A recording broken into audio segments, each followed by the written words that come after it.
Assalomu alaykum, hurmatli televizor ko'rguvchilar. Dunyo Uyg'ur qurultiyi Tor televiziyasining kunlik xabarlar programmasiga hammanglar xush kelibsizlar. Men riyosatchi Iftixor Abdurashid. Hurmatli ko'ruvchilar, tövəndə diqqətinizlər kunlik xabarlar programmamızın təfsilatında bo'lsin. Dunyo Uyg'ur qurultiyining raisi Dolqin Aysa, qurultay Berlin ishxonasining direktori G'ayur Qurbon, qurultayning bayonotchisi, qurultay ayollar komitetining mudiri Zumratay erkinlarini tarkib topgan qurultay heyeti 2 may kuni Germaniya tashqi ishlar ministrligini ziyorat qilib, Germaniya kishilik huquq oliy komissari Luisa Amitsberg va tashqi ishlar ministrligi Xitoy ishlar komitetining raisi Bayza bilan ko'rishib, Uyg'ur masalasi haqida suhbat olib bordi. Dolqin Aysa apandim ko'rishdi qilgan so'zida Germaniya hukumatining Birlashgan Davlatlar Tashkilotida Uyg'ur masalasi haqida taxim aktiv rol o'ynashni umid qildiganligini, shundaqla Xitoyning Uyg'urlar qaratgan chegara halqan ziyonkashliklarga qarshi Germaniya hukumatining jiddiy tadbirlarini yo'l qo'yishning zarurligini ta'kidladi. Dolqin Aysa apandim ko'rishdi yana navbat Tailanddagi lagerlarda tutib turilayotgan Uyg'urlarning vaziyati haqida ma'lumot berish bilan birga lager va turmush sharoitining favqulodda nacharligi sababidan tix yaqinda bir Uyg'urning hayotidan ayrilganligini, Tailanddagi Uyg'urlarni bexatar davlatlarga yerlashtirish uchun Germaniya hukumatining tirishchilik ko'rsatishini umid qildiganligini bildirdi.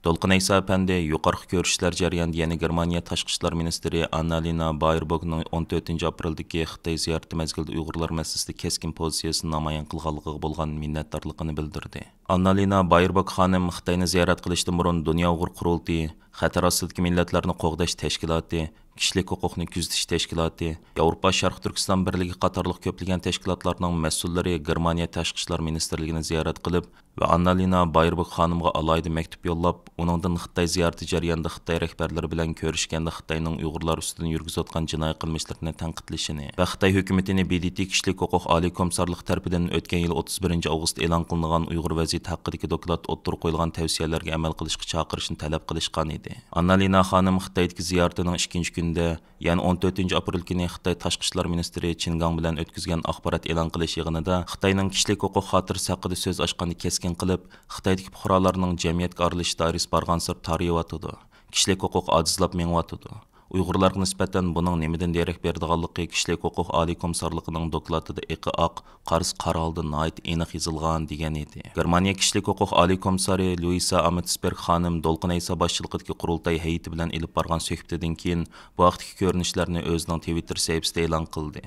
Va Dunyo Uyg'ur qurultiyining raisi Dolqin Aysa apandim tashqi ishlar ministrligida meni ziyorat qilib ko'z qarashlaringizni men bilan o'rtoqlashganligingiz uchun rahmat aytaman. Biz Uyg'ur xalqiga bo'lgan qo'llashimizni davomlashtiramiz deb yozdi.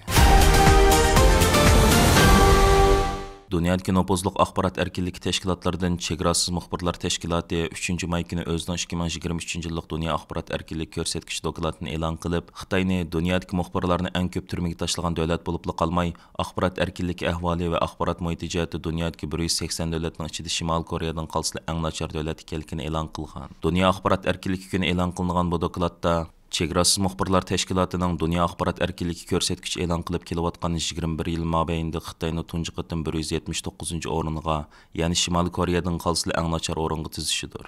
Chegarasiz muxbirlar tashkiloti bu yillik dokladida dunyodagi 180 davlatning axborot erkinligi ahvoli axborot muhitini baholab chiqqan. Xitoy axborot erkinligi ko'rsatkichi mazkur tashkilotning 2022 yillik dokladida 175-o'ringa tizilgan edi.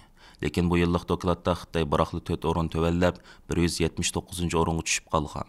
Chegarasiz muxbirlar tashkiloti Sharq Osiyo bo'limining direktori Cedric Alvianning ko'rsatishicha, Xitoy axborot ko'rsatkichining bu ahvolga tushib qolishi Xitoy rahbari Xi Jinpingning Xitoyda mustaqil axborotni yo'qotish uchun to'xtovsiz ilib borgan bostirish harakatining natijasi ekan. Cedric Alvianining aytishicha, navbatda Xitoy turmalardagi muxbirlarning yarmini degidek Uyg'ur muxbirlar tashkil qildi ekan. U Xitoyning Sharq Turkistondagi Uyg'ur jurnalistlarini nishonga ilib qolmay, chet eldagi Uyg'ur jurnalistlarini va ularning Sharq Turkistondagi oila a'zolarini nishonga ilayotganligini bildirdi.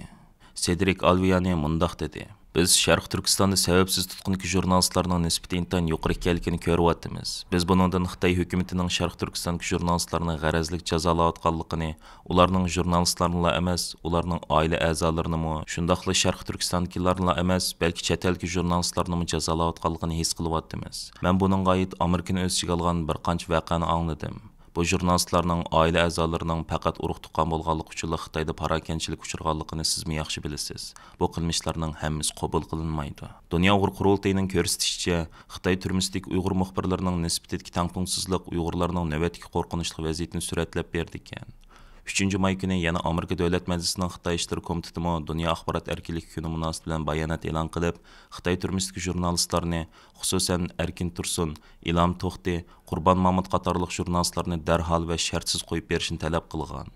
Bayonotda mundaq deyilgan: Biz bugungi dunyo axborot erkinligi kunida Xitoydagi qo'rqitish, tekshirish va xohlagancha qo'lga ilinishga qaramay, boturlik bilan uchur berish, oshkorlash va ma'lumot bilan ta'minlovchilarning boturligi va fidokorligiga hurmat qilamiz. Biz xabar va uchurlarning erkin eqishining muhimligini ko'z tutib, Bayden hukumatining Xitoy Xalq Jumhuriyati va Hong Kongdagi qo'lga ilingan jurnalistlarning, blog yozuvchilarining, axborot kasbiy xodimlarining va fuqaroviy jurnalistlarning darhol va shartsiz qo'yib berilishini qo'lga keltirish uchun izchil bo'lishga ham dunyoviy tirishchilik ko'rsatishga chaqiramiz. 5 ayning 3 kuni Amerika Kengash palatasi Amerika Xitoy raqobati alayda komiteti e'lon qilgan axborotda ma'lum bo'lishicha, Amerika Kengash palata a'zosi, Amerika Xitoy raqobati alayda komiteti raisi Mike Gallagher, Kengash palata a'zosi va mazkur komitetning a'zosi Raja Krishnamurti qatorliqlar 5 ayning 2 kuni Nike, Adidas, Shine, Temo şirketlerге xat yezib, ularning mal ta'minlash liniyasining ta hozirgacha Uyg'ur majburiy emkiga chetishlik ekanligini bildirgan. Hamda 2021 yil 6 oydan boshlab ijro qilingan Uyg'ur majburiy emkining oldini olish qonuniga amal qilishni talab qilgan.